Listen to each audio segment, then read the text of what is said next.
O Comitê de Política Monetária do Banco Central aumentou a Selic pela primeira vez em 2 anos, subindo a taxa básica de juros em 0,25 ponto percentual, agora fixada em 10,75%.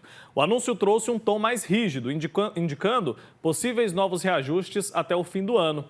Para entender o que essa elevação significa para o mercado e os impactos na economia, eu vou conversar agora com a economista e professora da Fundação Getúlio Vargas, Carla Beni, ela que está conectada aqui com a gente. Professora, bom dia, bem-vinda.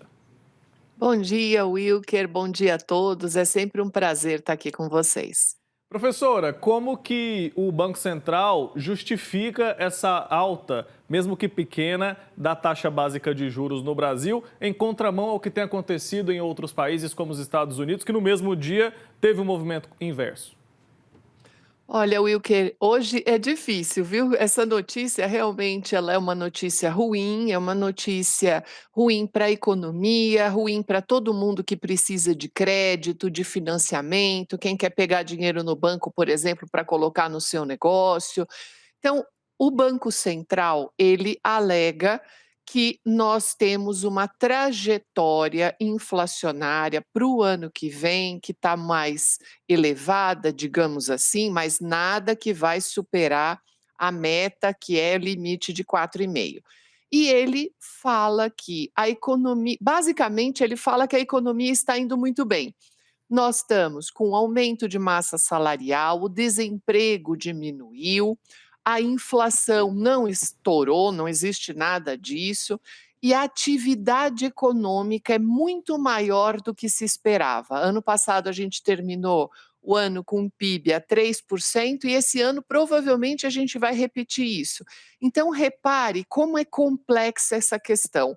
Nós temos só notícias boas na economia. Aí a ideia, o raciocínio que está por trás é a seguinte: se essa economia estiver muito aquecida e você não tiver investimento suficiente, não aumentar a oferta, isso pode aumentar a inflação.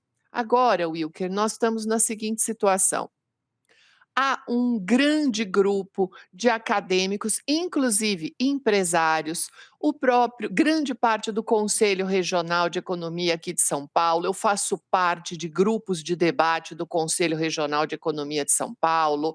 A gente está pensando o que que a gente vai fazer, se vai fazer alguma carta aberta, alguma coisa, porque esse é o ponto. A própria Federação das Indústrias está fazendo manifestação, porque essa elevação da taxa de juros, ela não se explica tecnicamente e foi por unanimidade no Banco Central. Pois é, professora, sobre isso que eu queria falar agora. Até que ponto essa decisão tem caráter político? O Banco Central, claro, tem autonomia. O presidente Lula já criticou, inclusive, essa autonomia diversas vezes.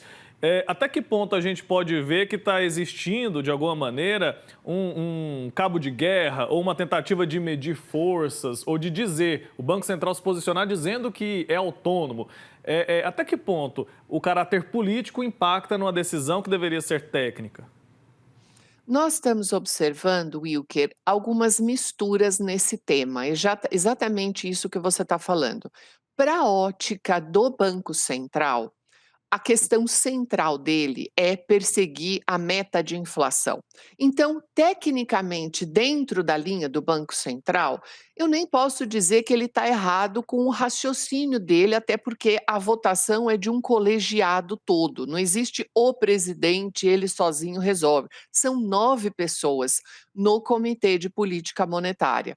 Só que o Banco Central, em qualquer lugar do mundo, ele não tem mais uma única função como objetivo central, que é combater o processo inflacionário.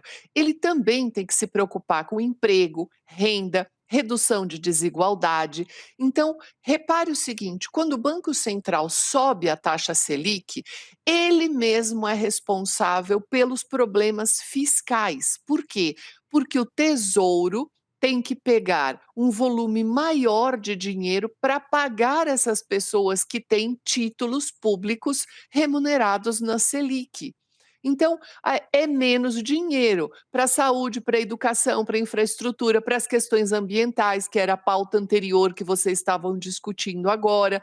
Então, realmente, a gente está numa situação agora de aumentar as críticas com relação à métrica do Banco Central. Esse eu acho que é o ponto central. E aí o Banco Central acaba dando argumento para o governo, né? Porque aí o governo vai dizer, olha, a gente está tentando aqui, mas o Banco Central está do outro lado nos atrapalhando. E aí entra todas essas questões, essa briga de discursos ali. No fim das contas, a população é quem sofre. Essa alta é considerada pequena, né, professora? Explica para a gente qual pode ser o impacto de uma alta de 0,25% e o problema é a possível continuidade, a escalada desse aumento daqui até o fim do ano? É mais ou menos esse o problema? Esse é o problema. 0,25 ponto percentual num país que já tem a maior taxa de juros do mundo. Você pode até falar, ah, não é muita coisa, exatamente do jeito que você falou. Só que economia é feita com trajetórias e expectativas. Então, o que que se muda com essa elevação de 0,25? Que nós vamos voltar a ter um ciclo de alta, provavelmente mais 2 até o final do ano, e sim, isso é uma trajetória ruim, porque você vai jogando um balde de água fria na economia, e a gente não pode esquecer do seguinte: o Brasil hoje, ele já tem a maior taxa real de juros do mundo. O que que você faz para fazer essa conta? Você pega a nossa remuneração dos títulos públicos, tira a inflação. Nós estamos com uma taxa hoje, publicada ontem pela revista The Economist, a 7% ao ano, ou seja, isso que a gente remunera para quem compra título público já descontada da inflação, Wilker. Dá para acreditar que a nossa taxa de juros é maior do que a da Rússia, que está há 2 anos em guerra? Então está muito difícil descer literalmente que isso é uma decisão técnica, que o Brasil tem esse risco fiscal. Não é possível que o Brasil tenha um risco fiscal maior do que um país que está 2 anos em guerra, entendeu?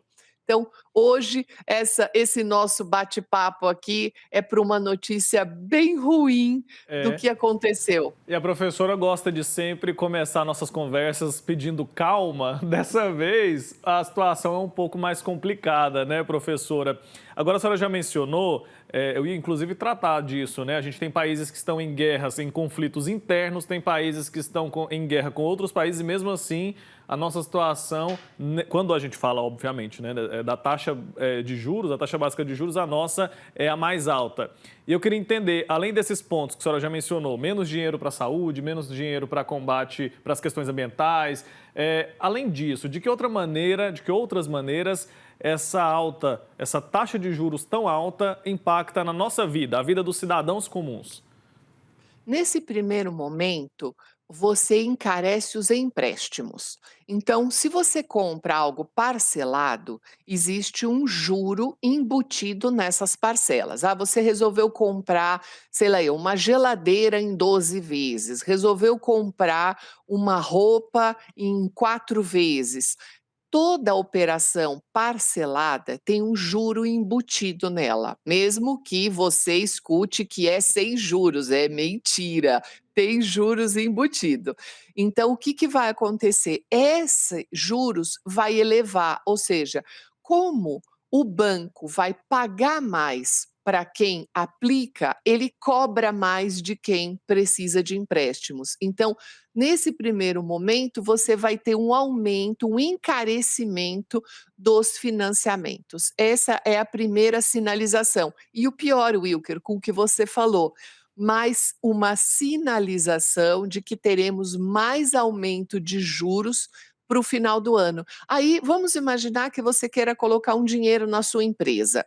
Você quer reinvestir ou você quer começar um negócio e precisa pegar dinheiro emprestado no banco.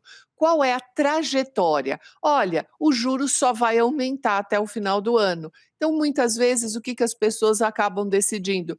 quer saber, eu vou deixar meu dinheiro aplicado aqui no mercado financeiro em vez de começar um negócio. Pronto, aí eu tenho menos emprego, menos renda e começo a puxar a economia para baixo. Você veja que dificuldade. Quando a gente começa a melhorar emprego, massa salarial, começa a recuperar um pouco a qualidade de vida, você coloca um banho de água fria em si. É complicado, né? Porque aí a gente tem menos produção, aí tem a alta de preço também. E a outra questão, a gente fica triste, né, ao perceber que parece que a gente vai remando para o caminho certo, depois volta. A impressão que dá quando a gente te ouve falar, ou ouve outros especialistas também, é de que neste momento é uma questão muito simbólica, né? A economia trabalha muito com isso. Os sinais que o governo, os sinais que a economia vai dando é o que dita, né, as decisões. E a gente percebe que esses sinais, nesse momento, depois dessa decisão do Banco Central, não são sinais ali muito positivos. Agora, eu mencionei no início da nossa conversa a situação nos Estados Unidos. Quais são os impactos da mudança lá, da queda nos juros lá no país norte-americano? Isso impacta aqui no Brasil de alguma maneira ou não? Muito difícil isso acontecer. Essa questão do Banco Central ter subido a taxa aqui, no mesmo dia que o Banco Central dos Estados Unidos reduziu, aumentou mais ainda o tom de crítica, Wilker. Por quê? Quando o Banco Central americano reduz a taxa de juros, ele saiu de 5 para 4,75, por exemplo. O que vai acontecer aqui? Quando tem uma redução da taxa de juros lá, a gente vai ter uma melhora aqui no mercado de câmbio, por exemplo, porque você tem uma saída de dólares de lá e que vão para os outros países, porque aquele título está remunerando menos. Então, aquilo vem para cá. Então, nós estamos com uma perspectiva e uma trajetória de ter melhora no câmbio aqui no Brasil, ou seja, que a gente não vai ter uma moeda tão depreciada. Então, isso é um ponto muito importante e vai ser muito bom para a nossa economia a gente ter uma melhora nessa questão cambial. Então, reveja como que isso daí, além de tudo, piora essa questão da crítica. Agora, eu também preciso colocar um ponto aqui, Wilker, importante, que é o seguinte: nós, aqui no Brasil, temos um peso muito grande para a análise do mercado financeiro. Então, é importante deixar isso claro, eu falo isso sempre. Mais de 70% do jornalismo econômico no Brasil, Wilker, é financiado por bancos. Então, vocês podem reparar que a defesa da elevação da taxa de juros é sempre feita por alguém que trabalha num banco, num fundo de investimento, num fundo de hedge e assim sucessivamente. Então, isso também é uma tristeza, digamos assim, porque a gente perde no debate. E aí é o mercado financeiro que passa a pautar a economia. É essa entidade, né, que a gente não sabe ao certo do que se Entidade trata. espiritual, É, praticamente, eu- a né? gente- Ai, o mercado financeiro, é né? como se fosse um órgão muito grande que está ali, mas na verdade não é isso. E quem está em casa nem entende também do que se trata esse temido mercado, né? Ah, vai prejudicar o mercado ou vai irritar o mercado? E a gente fica, gente, quem que é esse mercado? O que eu quero saber é do mercado que eu vou lá para fazer as minhas compras, né? O mercado só rapidinho, o mercado é a interação dos agentes econômicos, famílias, empresas, mercado financeiro, governo e setor externo. Só que esse ponto do mercado financeiro tem um peso maior, mas para quem está em casa, saibam que tem muita gente por trás estudando, trabalhando e tentando fazer um contraponto crítico a isso, viu? Tá certo, tá explicado então. Obrigado por compartilhar um pouco de conhecimento aqui com a gente. Até uma próxima oportunidade. Obrigada, Tchau, até. tchau. Até mais.